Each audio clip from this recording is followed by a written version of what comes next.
Namaste. Welcome to MOM, Mithun on Mutual show. Basically, what is Mithun on Mutual? Well, it is all about mutual discussion about money, about investing, about investment products, about investment style.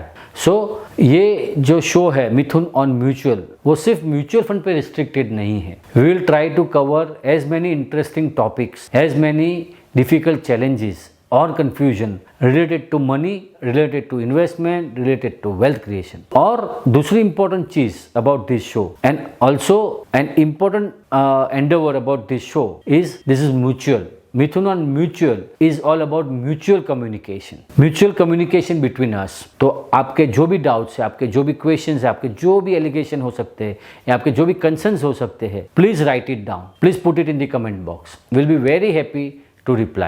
Also, I would suggest कि आप कोई topic interesting लगे या conflicting लगे या confusing लगे, please do share with your friends and family और इस पे डिस्कस कीजिए. क्या पता इसमें से कुछ और या डिफरेंट कुछ काम की चीज आपके लिए निकल आए. Ultimately it is all about mutual benefits. तो welcome to first episode of MOM, Mithun on mutual. Topic for this episode is investment options. क्या ऑप्शंस है हमारे पास इन्वेस्ट करने के लिए, वेल्थ बनाने के लिए. तो आइए हम असेट क्लास से स्टार्ट करते हैं, क्योंकि अंडरलाइंग जो भी इन्वेस्टमेंट प्रोडक्ट्स होते हैं, अंडरलाइंग तो असेट क्लास होता है और 4 असेट क्लास है. 2 टेंजिबल असेट्स है और 2 इनटेंजिबल असेट्स है. So basically first is real estate. Real estate एक ऐसा असेट क्लास है जो काफ़ी पॉपुलर है एंड एक कॉमन थिंकिंग है कि अगर वेल्दी बनना है तो रियल एस्टेट में इन्वेस्टमेंट करना ही होगा. या अगर आप रियल एस्टेट में इन्वेस्ट कर रहे हो, आप रियल एस्टेट बाय कर रहे हो, उसका मतलब आप फाइनेंशियली सक्सेसफुल हो और आप ढेर सारा पैसा बनाने वाले हो. So most trusted asset class in India is real estate. Real estate एक टेंजिबल असेट है, यानी आप उसको देख सकते हैं, आप उसको महसूस कर सकते हैं, आप उसको फील कर सकते. सो you have a sense of ownership. आप एक घर खरीदे या आप एक प्लॉट खरीदे या आप एक शॉप खरीदे तो it gives you a sense of ownership because it is tangible, it is visible. एक सोशल स्टेटस भी देता है क्योंकि वो विजिबल है. Unique benefit of real estate is you are not only storing your money but you are able to display your money also, क्योंकि वो दिखता है सबको. रियल एस्टेट आप कंजम्पशन के लिए यूज कर सकते हैं और आप इन्वेस्टमेंट के लिए यूज कर सकते हैं. कंजम्पशन यानी घर या अपने बिजनेस में आपने लैंड बाई की अपनी फैक्ट्री के लिए या शॉप बाई की अपने बिजनेस के लिए या आपने एक फ्लैट या एक घर खरीदा आपके रहने के लिए, you buy a farm house for your weekend outings, तो एक कंजम्पशन यूटिलिटी प्रोवाइड करता है. At the same time usually real estate tends to protect you from inflation. महंगाई से अपने पैसे को बचाता है. अगर आपके पास पैसा है और वो करेंसी फॉर्म में है और उसको आप घर में ड्रॉअर में, लॉकर में या कहीं पे रखते हो तो डे बाय डे उसकी परचेसिंग वैल्यू कम होती है बिकॉज ऑफ इन्फ्लेशन. आज आप 100 रुपये में जो चीज़ खरीद पाओगे 6 महीने के बाद शायद ना खरीद पाओ, 1-2 साल के बाद 100% नहीं खरीद पाओगे, क्योंकि हर चीज़ की प्राइस बढ़ती है. क्योंकि with time everything becomes expensive. तो अगर आपका पैसा करेंसी फॉर्म में स्टोर्ड है तो वो बिकॉज ऑफ इन्फ्लेशन डेप्रिशिएट होता है, यानी उसकी परचेसिंग वैल्यू डाउन होती है. तो उसके बचाने के लिए real estate is a good asset class because it tends to insulate you from inflation. Real estate से आपको एक रेगुलर कैश फ्लो भी मिलता है और एक कैपिटल एप्रिसिएशन भी मिलता है. Cash flow in terms of rent. आपने एक शॉप खरीद लिया, आपने एक घर खरीद लिया या आपने एक लैंड खरीद लिया और उसको आपने लीज कर दिया तो आपको एक रेंट मिलता है. प्लस वो जो लैंड है या वो जो रियल एस्टेट है उसका प्राइस स्लोली अप्रिशिएट होता है. But at the same time real estate requires very serious commitment in terms of money and in terms of time. आपके पास ढेर सारा पैसा होना चाहिए रियल एस्टेट को खरीदने के लिए या रियल एस्टेट में इन्वेस्ट करने के लिए. उसके बाद आपको आपका जो इन्वेस्टमेंट होराइजन है वो भी काफ़ी लंबा रखना पड़ता है, क्योंकि रियल एस्टेट एक ऐसा असेट क्लास है जहाँ पे तेजी और मंदी की साइकिल काफ़ी लंबी होती है. देखा गया है कि ऑन एन एवरेज 10-10 साल तक भी रियल एस्टेट के प्राइस नहीं बढ़ते हैं या वो मंदी में रहता है और ऐसे ही 10-10 साल के लिए वो कंटिन्यूस अप्रिशिएट होता है. सो जेस्टेशन पीरियड उसका लंबा है तो आपका इन्वेस्टमेंट होराइजन भी उसमें लंबा रखना पड़ेगा. Also it is not liquid. Real estate खरीदना बहुत आसान है, बेचना उतना ही डिफ़िकल्ट है. जितने भी रियल एस्टेट ब्रोकर्स है आप उनके पास खरीदने जाओ, आपको बहुत सारे ऑप्शंस मिल जाएंगे, बट आप अपनी रियल एस्टेट लेके उनको बेचने जाओ, you will not find it very easy to liquidate your real estate. यानी इसकी वजह से भी, लैक ऑफ लिक्विडिटी की वजह से भी हमारा जो इन्वेस्टमेंट होराइजन है वो लंबा रखना पड़ता है। और अगर हमने रियल एस्टेट कुछ गोल के लिए इन्वेस्ट किया है, जैसे कि बच्चों की शादी के लिए या बच्चों की पढ़ाई के लिए या अपने रिटायरमेंट के लिए, तो वो गोल के काफ़ी समय पहले आपको उसकी लिक्विड करने की प्लानिंग स्टार्ट करनी पड़ेगी, क्योंकि वो रातों रात बिकता नहीं है रियल एस्टेट। एंड उसकी प्राइस जो डिसाइड होती है वो डिसाइड होती है लेने और बेचने वाले की गरज पे, राइट। अगर हमें कुछ फाइनेंशियल प्रॉब्लम है और हमें रियल एस्टेट इमरजेंसी में बेचना है तो प्राइस कम आता है। वैसे ही अगर हमें रियल एस्टेट में इन्वेस्ट करना है, हमारे पास अच्छा खासा कैश है रियल एस्टेट में डालने के लिए, we have currency on hand and someone is in urgency of money, वो हमें डिस्काउंट में रियल एस्टेट दे देगा। रियल एस्टेट का प्राइस एक्सप्लोरेशन बहुत इजी नहीं है। सिटी टू सिटी तो छोड़ो, एक सोसाइटी टू सोसाइटी तो छोड़ो, हर गली पे उसके प्राइस में वेरिएशन आ सकता है। सो प्राइस डिस्कवरी नहीं है, वो एक कॉन्शियस एस्टिमेट ही आप लगा पाओगे। अदरवाइज आप जब बेचोगे तभी पता चलेगा कि एक्चुअल आपको उसका क्या प्राइस रियलाइज होता है। There is no price discovery. इसीलिए रियल एस्टेट में जब भी इन्वेस्ट करना है आपको एक अच्छे खासे समय के लिए इन्वेस्ट करना चाहिए। यस, इन्फ्लेशन से प्रोटेक्ट करता है, कैपिटल एप्रिशिएट करता है, कैश फ्लो भी दे सकता है अगर आपने अच्छी लोकेशन पे सिलेक्ट करके इन्वेस्ट किया हो या वो प्रॉपर्टी बाय की हो और आपके पास अच्छे सोर्सेस है उसको रेंट पे चढ़ाने के लिए, उसको मेंटेन करने के लिए और रेंट की रिकवरी के लिए। दूसरा, रियल एस्टेट में title is also very important. You have to do lot of paper work. There is regulations. आज रेरा आ गया है बट उसका इम्प्लीमेंटेशन थोड़ा डिफिकल्ट है, because India is a very big country, is a very diversified country and have lot of different communities, people, languages. Real estate को regulate करना बहुत डिफिकल्ट होता है। प्लस कई बार सक्सेशन में आई हुई प्रॉपर्टी में काफ़ी क्लेम वाले होते हैं कि you know they multiple brothers, sisters, family members, तो टाइटल चेक करना बहुत इंपॉर्टेंट होता है। अगर आप कुछ कंस्ट्रक्टेड बिल्डिंग ले रहे हो तो you have to verify the papers के whether as per government norms उसको कंस्ट्रक्ट किया हुआ है, नहीं है, उसकी लाइफ क्या है। So one needs to really do lot of homework and ground work before buying real estate, वरना अगर फंस गए तो आपका अच्छा खासा पैसा, लाइफ की अच्छी खासी सेविंग पल भर में चली जाएगी। रिमेंबर, मैक्सिमम केसेस इंडिया में जो कोर्ट में पेंडिंग है, maximum are related to civil disputes. तो रियल एस्टेट में आप कभी भी इन्वेस्ट करो तो look at who is selling it, whether that party has proper papers, does they have the right of that property or not, title clear है, काफ़ी homework. So do take help of professionals. आपको lawyer रखना बहुत ही important है। Don't try to save fees of a lawyer, of a good broker. Second investment option आता है, वो भी टेंजिबल एसेट है, that is gold. Gold is one of the oldest form of investment. काफ़ी सालों से, हज़ारों सालों से गोल्ड है, प्रोमिनेंट है और एक्नोलेज्ड है। गोल्ड आपको इन्फ्लेशन के सामने प्रोटेक्ट करता है, just like real estate, but उसमें रेगुलर इनकम नहीं है। गोल्ड सिर्फ आपको कैपिटल एप्रिसिएशन देगा, आपको रेगुलर कैश फ्लो नहीं देगा। गोल्ड काफ़ी लिक्विड है, आप आसानी से उसको लिक्विडेट कर सकते हैं and usually gold is accepted across the globe. आपके पास गोल्ड होगा, आपको उससे खाना मिल जाएगा, आपको कपड़े मिल जाएंगे, आपको रहने की जगह मिल जाएगी। गोल्ड को ग्लोबल करेंसी भी बोला जाता है because it is accepted all over the world. So gold gives you sense of security, sense of assurity. Also gold is a good display of wealth. आप गोल्ड को ज्वेलरी के form में utilise भी कर सकते हैं, एट द सेम टाइम आप उसको एज अ सिक्योरिटी भी यूज कर सकते हैं। But when you invest in gold by in form of jewellery, you need to buy it from right place, ताकि उसमें अननेसेसरी एडल्ट्रेशन ना हो, चीटिंग ना हो and you should be cautious that there is a labour cost involve. Jewellery बनाने में cost लगती है, it's an art, so labour लगता है, राइट। सो आप अगर 100 रुपीज़ की ज्वेलरी बाई कर रहे हैं तो उसमें शायद आपको 70 रुपीज़ का गोल्ड मिलेगा, बट उसके सामने एक चीज़ है कि आप उसको यूज़ कर पाओगे। So when you invest in gold in form of jewellery, it is more of a consumption than an investment. Plus वो ज्वेलरी को स्टोर करने के लिए आपको लॉकर का रेंट पे करना पड़ेगा, टाइम टू टाइम पॉलिशिंग के लिए उसका चार्जेस पे करना पड़ेगा, और वो जब ज्वेलरी ऑब्सोलीट होती है तो उसको रीमेकिंग चार्जेस पे करना पड़ता है। So gold in form of jewellery is more of a consumption than investment. But yes, it's a good asset class. एक सेफ्टी देता है, एक सिक्योरिटी देता है, लिक्विडिटी देता है। जब भी ग्लोबल अनरेस्ट हो, हाई इन्फ्लेशन हो, लोगों में नेगेटिविटी ज़्यादा होती है, या वॉर जैसी इवेंट होती है तो gold as an asset class tend to do well. वो भी वॉलेटाइल है, gold is also volatile asset class. उसकी प्राइस डिस्कवरी है, आपको उसकी प्राइस बहुत आसानी से मिल जाती है, बट वो प्राइस फ्लक्चुएट होती है।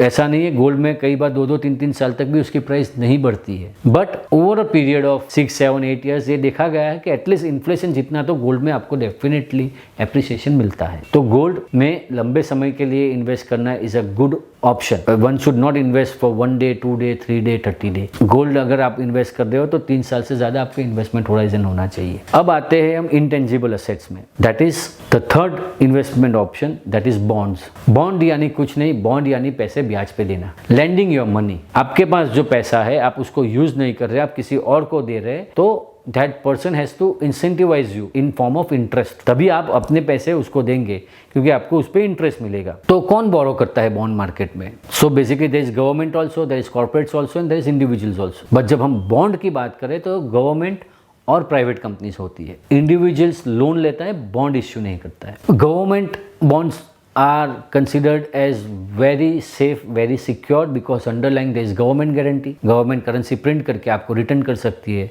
so there is no default risk। इसलिए जो जिसे इल्ड होती है यानी गवर्नमेंट बॉन्ड पे जो इंटरेस्ट मिलता है उसको risk free rate of return बोलते हैं। बॉन्ड मार्केट में जो risk free rate of return होता है वो एक बैरोमीटर होता है, जितना रिस्क बढ़ेगा उतना इंटरेस्ट रेट बढ़ेगा। जैसे कि गवर्नमेंट बॉन्ड की जगह पे आप कॉर्पोरेट बॉन्ड लोगे, you will get more interest compare to government bond because there is a default risk. वो कंपनी लॉस कर सकती है, कंपनी बंद हो सकती है, company will may not be able to pay you the money back. अब बॉन्ड्स में सिक्योर्ड कंपनीज की जब बॉन्ड की बात करें, जब कॉर्पोरेट बॉन्ड्स की बात करें तो सिक्योर्ड और अनसिक्योर्ड दोनों बॉन्ड्स होते हैं। रिटेल के जो बॉन्ड्स होते हैं यूजुअली अनसिक्योर्ड होते हैं, so there is no underline security. But जब ये बॉन्ड्स कोई फाइनेंशियल इंस्टीट्यूशन बाय करता है कंपनी से तो they try to get some security in terms of pledging the shares या डिपॉजिट्स या उसका रियल एस्टेट या plant machinery XYZ। So secured loan में रिकवरी के चांसेस ज़्यादा होते हैं, अनसिक्योर्ड लोन में नहीं होते क्योंकि there is no security. So सबसे बड़ा रिस्क जो है बॉन्ड में that is default risk, unable to pay the interest और unable to pay you the capital. So you have to be very judicious to decide कि आपको किसको land करना चाहिए, किसको लैंड नहीं करना चाहिए। तो गवर्नमेंट बॉन्ड अगर 6% का है तो कॉर्पोरेट बॉन्ड्स 6 से ज़्यादा रेट पे ही मिलेंगे। लेट्स से कि गवर्नमेंट बॉन्ड का रेट फॉर एग्जाम्पल अंडरस्टैंडिंग के लिए 6% है और कॉर्पोरेट बॉन्ड यानी कॉर्पोरेट कंपनीज बोरो कर रही है 8% पे, तो जो एक्स्ट्रा 2% है दैट इज रिस्क प्रीमियम। तो ऑलवेज रिमेंबर, जितना ज़्यादा इंटरेस्ट आपको मिल रहा है उतना ज़्यादा रिस्क है, राइट। तो ये हो गया अपना बॉन्ड मार्केट। उसमें भी सेकेंडरी मार्केट होता है जहाँ पे आप अपने बॉन्ड्स बिफोर ड्यू डेट आप उसको लिक्विडेट कर सकते हो। फॉर एग्जांपल गवर्नमेंट बॉन्ड होते हैं 5 या 10 साल के, यानी आपने गवर्नमेंट बॉन्ड खरीद लिए, डिफ़ॉल्ट रिस्क नहीं है, लेकिन अगर 10 साल का बॉन्ड है तो आपको प्रिंसिपल 10 साल के बाद ही गवर्नमेंट देगी। इन बिटवीन वो आपको रेगुलरली उसका इंटरेस्ट पे कर देगी, बट जो प्रिंसिपल है वो उसको आपको जो उसका ड्यूरेशन है तभी मिलेगा, उसके कंप्लीशन पे ही मिलेगा। उसके पहले आपको पैसे की नीड है, then you have to go to a secondary market and sell that bond. तो वहाँ पे प्राइस डिस्कवरी है, रेगुलेटेड मार्केट है। कॉर्पोरेट बॉन्ड में उतना सेकेंडरी मार्केट है लेकिन उतना डेवलप नहीं है, या आप बोल सकते हैं कि वो वहाँ पे उतने इजीली लिक्विडेट नहीं कर पाओगे। कहने के लिए वो ट्रेड होते हैं बट वे आप रियल लाइफ में जब बेचने जाओगे many times you may not gate buyers. Government bonds में हो जाता है because insurance companies invest into bonds, banks invest into bonds, so there are many financial institutions जो who are regular buyer of bonds, so वहाँ पे आपको बहुत से easily secondary market में liquidity मिल जाती है। बट जब आप प्राइवेट बॉन्ड की बात करते हो तो again liquidity is a challenge. अगर आपने 3 साल का बॉन्ड लिया है तो आपको 3 साल के बाद ही प्रिंसिपल मिलेगा, आपको बीच से नहीं मिलेगा, unless and until you are fortunate enough to sell it in a secondary market. तो प्राइवेट बॉन्ड में लिक्विडिटी कम होती है या ऑलमोस्ट नील होती है। Government bonds are very safe and very liquid. Usually interest rates are in line with the inflation rate, but कई बार ऐसा भी होता है कि इन्फ्लेशन से कम इंटरेस्ट रेट रहता है, तो रियल रिटर्न बनाना बॉन्ड में थोड़ा डिफ़िकल्ट हो जाता है। अगेन बॉन्ड में आपको इंटरेस्ट भी मिलता है एंड अगर आप उसको एक्टिवली ट्रेड करो या आपको पता है कब बाय करना चाहिए, कब सेल करना चाहिए सेकेंडरी मार्केट में, तो you can also create capital gain. यानी बॉन्ड में आपको कैपिटल गेन और इंटरेस्ट दोनों मिलता है। Fourth investment option is equity. Equity means business and share in that business, nothing else. Equity का मीनिंग है equal. You are partner in a business in proportion to the amount invested, that is number of shares being bought by you. ये एक definition है equity asset class. It's an intangible asset class. Business खुद में एक asset class नहीं है, but it's an way to acquire assets, it's a way to acquire wealth. अगर आपको लाइफ में वेल्थ बनानी है तो बिजनेस के बिना पॉसिबल नहीं है। सिंपल एग्जांपल, गवर्नमेंट बॉन्ड को हम रिस्क फ्री एसेट मानते हैं। हमें कंफर्म है कि गवर्नमेंट बॉन्ड की मैच्योरिटी पे गवर्नमेंट हमें पैसा दे देगी। तो what is the source of income for government? Taxes. And who पे द हाईएस्ट टैक्सेस? कॉर्पोरेट्स, यानी बिजनेस। अगर बिजनेस ना हो तो सैलरी नहीं होगी, सीए को फीस नहीं मिलेगी, डॉक्टर्स को लोग पैसा नहीं पे कर पाएंगे, करेक्ट? तो कोई कमा नहीं पाएगा तो कोई टैक्स नहीं पे कर पाएगा, कोई टैक्स नहीं पे कर पाएगा तो गवर्नमेंट अपने बॉन्ड्स पे कैसे पैसे रिटर्न करेगी? प्रिंट करके। अगर वो बहुत ढेर सारा प्रिंट करते जाए तो खुद अपनी करेंसी को डिवैल्यूएट कर देगी, right? So business is the critical part of any country, any geography. Real estate का कैप है अफोर्डेबिलिटी। रियल एस्टेट के प्राइसेस जब बढ़ते हैं, लेकिन अगर वो अफोर्डेबिलिटी के बाहर चले जाते हैं तो वहाँ स्टेग्नेशन आ जाता है। यानी लोगों की इनकम लेवल से ज़्यादा अगर रियल एस्टेट के प्राइस बढ़ते हैं तो एक लेवल पे वो आके या तो थम जाते हैं या गिरने लगते हैं। कब तक? जब तक जो लोगों की इनकम है वो बढ़ने ना लगे या इससे ज़्यादा ना बढ़ जाए, फिर वापस वो बढ़ने लगते हैं। तो रियल एस्टेट के price are very much in line with the peoples income level and affordability. यानी income affordability is a cap for real estate appreciation. Business में क्या है? वो कैप है। आप साड़ी की एक शॉप कर सकते हैं, आप साड़ी की 5 शॉप कर सकते हैं, या आप साड़ी की पूरी कंट्री में शॉप्स कर सकते हैं या पूरे वर्ल्ड में कर सकते हैं। There is no cap. The limitation is you. Business का खुद का कोई लिमिटेशन नहीं है। एक पर्टिकुलर बिजनेस एक दुकान से होता है, वही बिजनेस एक कॉर्पोरेट पूरी इंडिया में करता है या पूरे ग्लोबल में करता है, same business, right? So business don't have limitation. अब we are the limitation in a business. We decide the limitation in the business. So business में कैप नहीं है। दूसरा, बिजनेस अच्छा करेगा तो सैलरी अच्छी मिलेगी, सैलरी अच्छी मिलेगी तो लोग सिक्योरिटी की तरफ जाएंगे, कंफर्ट की तरफ जाएंगे, जैसे घर और गाड़ी लेंगे, राइट? तो घर और गाड़ी लेंगे तो घर लेंगे तो रियल एस्टेट की डिमांड बढ़ेगी और डिमांड। सो रियल एस्टेट की प्राइस तभी बढ़ सकती है जब बिजनेस अच्छा करता है। This is in theory. अगर फॉर एनी रीजन अगर रियल एस्टेट के प्राइस बढ़ रहे हैं और बिजनेस अच्छा नहीं कर रहे हैं, somewhere there will be big correction and recovery will only happen when the business recovers. So equity is one asset class through which you can invest into business because business has been present through the entire human history. इससे पुरानी कोई history नहीं है। हम exchange of goods and services has been happening from thousands and thousands of years. Correct? जिस time से human being ने community में रहना स्टार्ट कर दिया, एक ग्रुप में रहना स्टार्ट कर दिया, that led to business, that lead to the invention of or that lead to the creation of business. So business is the oldest form. It is as old or nearly old as a mankind. आज है, कल था और कल भी रहेगा। Business is never ending. Dhiru भाई ने रिलायंस फॉर्म किया, आज mister Mukesh Ambani is heading the second generation is already in the business. Tomorrow someone else will running the business, right? So business is perpetual. उसका कभी end नहीं होता. In case if Reliance company fails, but that business of oil or telecom will always continue. There will be some other company. If you look at L&T, their both promoters has been dead from so many years, but business is going on. It is run by professional management. तो business has a very long continuity. तो अगर आपको wealth बनानी है तो equity asset class is very important. Intangible है, दिखता नहीं है, आप दिखा नहीं पाओगे, but wealth बनाता है। अगर आप if you are expert in equity, if you are able to allocate good amount of your savings in equity, you can easily own all other investment options or all other asset class बहुत easily, right? और equity always give return more than inflation. क्यों?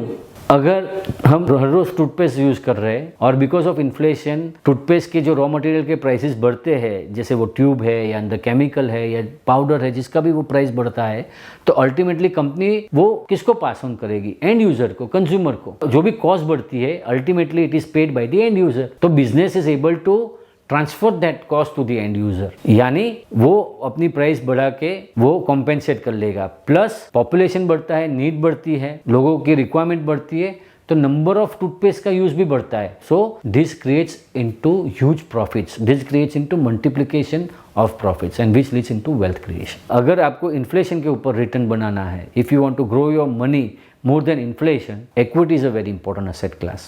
But equity is volatile. उसके prices daily fluctuate होते हैं because there are so many buyers and sellers of that share. Because there are so many buyers and sellers, different emotions, different thought process, different events influence the prices in short term. But long term में company का price उतना ही बढ़ेगा जिसका उतना profit grow हो रहा है. वही कंपनी आगे बढ़ेगी जो प्रॉफिट कर रही है और वो प्रॉफिट को ग्रो कर पा रही है, तो उसकी वैल्यू डेफिनेटली बढ़ेगी एंड बढ़ेगी. But you have to have an investment horizon of minimum 5 years when you look into equity. अगर कोई बिजनेस स्टार्ट करता है तो बिजनेस कम्युनिटी में उनको क्या बोला जाता है कि you should be ready to have patience for 999 days. 999 दिन तक अगर आप वो बिजनेस की गद्दी पे बैठ सकते हो, उसको चला सकते हो, irrespective of what can happen in this 999 days, तभी आपको बिजनेस स्टार्ट करना चाहिए. बिजनेस जब आदमी स्टार्ट करता है, there is no safety of salary और fee, right? They have to invest time. तो कोई भी बिजनेस के लिए सोच लंबी होनी चाहिए, थिंकिंग लंबा होना चाहिए. इसलिए जब आप इक्विटी में भी इन्वेस्ट करो तो आपका थिंकिंग लंबा होना चाहिए. कोई बिजनेस एक मंथ के अंदर कमाने के लिए नहीं करता है, सालों साल कमाने के लिए करता है. It is like growing a tree which takes time, but एक बार फ्रूट्स आना चालू हो जाता है, then you just have to maintain that tree and families can enjoy that fruits. Multiple generations can enjoy that fruits. तो business वैसा ही. Short term thinking is not good in business. या जिसका शॉर्ट टर्म थिंकिंग है उसको ना business करना चाहिए ना इक्विटी में इन्वेस्ट करना चाहिए. One should have a long term thinking. अगर आपकी सोच शाम तक की है तो आप फुटपाथ पे रहोगे. जो आदमी फुटपाथ पे रहता है ना, उसकी सोच शाम तक की होती है कि आज शाम को मैं कहाँ सोऊंगा, मुझे क्या खाना मिलेगा कि नहीं मिलेगा. अगर आपकी सोच एक वीक की है तो आप हाउस होल्ड हेल्प बन के रहोगे, क्योंकि जो हाउस होल्ड हेल्प्स होते हैं उनका यूजुअली प्लानिंग या बजटिंग 1 वीक का होता है. They tend to take advance and all. भले उनका सैलरी मंथली होगा बट वो लोग एडवांसेस लें तो हाउस होल्ड है. आप जॉब में हो तो आपका थिंकिंग सिर्फ 1 मंथ का है, और अगर आपका 1 मंथ का है, you will always be an employ for the life time, right? जो प्रोफेशन में होता है उसका भी 1 महीना, 6 महीना, 1 साल का होता है. बट जो बिजनेस करता है ना, उसका थिंकिंग 10 साल, 15 साल, 20 साल का होता है. And that is why that person creates wealth. And equity is the easiest way to do business, क्योंकि बिजनेस करने के लिए पेशेंस चाहिए, स्किल्स चाहिए, नेटवर्किंग चाहिए, लक चाहिए, जीत और मेहनत चाहिए, सेक्रीफाइस चाहिए. Almost 1 generation sacrifice themselves to set up a business, right? ये सब चाहिए तब जाके एक बिजनेस सक्सेसफुल होता है. अगर हमें कहीं पे लगता है कि इसमें से कुछ हम नहीं कर पाते तो सबसे ईजी है उस बिजनेस में आप पार्टनर बन जाइए. It is the only asset class where you are rewarded for not doing anything and you are punish for doing too many things. आप हर रोज नौकरी पे नहीं जाओगे तो आपको सैलरी नहीं मिलेगी, बट अगर आप हर रोज शेयर प्राइस देखोगे तो आपको कभी वेल्थ नहीं मिलेगी. So this are 4 investment options. I would say this are the 4 asset class. Bond में एफडी भी आ जाती है. I am not covered it because it's a very common, everybody understands, बहुत कॉमन चीज है. So I just wanted to have an outlook कि एक थिंकिंग है कि भाई हर असेट क्लास का अपना कैरेक्टरिस्टिक है, हर असेट क्लास का अपना एक फायदा है, हर असेट क्लास का एक अपना लिमिटेशन है. जो असेट एलोकेशन कर पाता है वही सक्सेसफुल इन्वेस्टर बनता है, वही वेल्थ बनाता है. ये असेट अच्छा है, ये असेट बुरा है, ऐसा नहीं है. सब रिक्वायर्ड है बट इन राइट प्रोपोर्शन. और वो कैसे डिसाइड होगा? That will be determined by our future goals, by our current financial status, by our risk profile and by our behaviour. तो ये सब को देख के प्रॉपर असेट एलोकेशन करेंगे हम सब इन इन्वेस्टमेंट में, इन इन्वेस्टमेंट ऑप्शंस में. जब हम प्रॉपरली अलोकेट करेंगे मनी को तो this money will become wealth. And Mithun on Mutual is all about assisting you to know the right direction towards wealth creation. Life में एक चीज याद रखिएगा, स्पीड से ज्यादा इंपॉर्टेंट डायरेक्शन है. आपके पास बहुत स्पीड है लेकिन आप गलत डायरेक्शन में जा रहे हो तो यूजलेस है. In fact it is a double loss, क्योंकि आप गलत डायरेक्शन में और आगे निकल जाओगे because of too much of speed. So speed उतना इंपॉर्टेंट नहीं है, डायरेक्शन इंपॉर्टेंट है. रिटर्न इतना इंपॉर्टेंट नहीं है, प्रॉफिट उतना इंपॉर्टेंट नहीं है, वेल्थ क्रिएशन सबसे ज्यादा इंपॉर्टेंट है. And Mithun in mutual is all about mutual discussion on wealth creation, on money management, becoming master of money management doctrine. So looking forward to see you in the next episode. Till then, goodbye.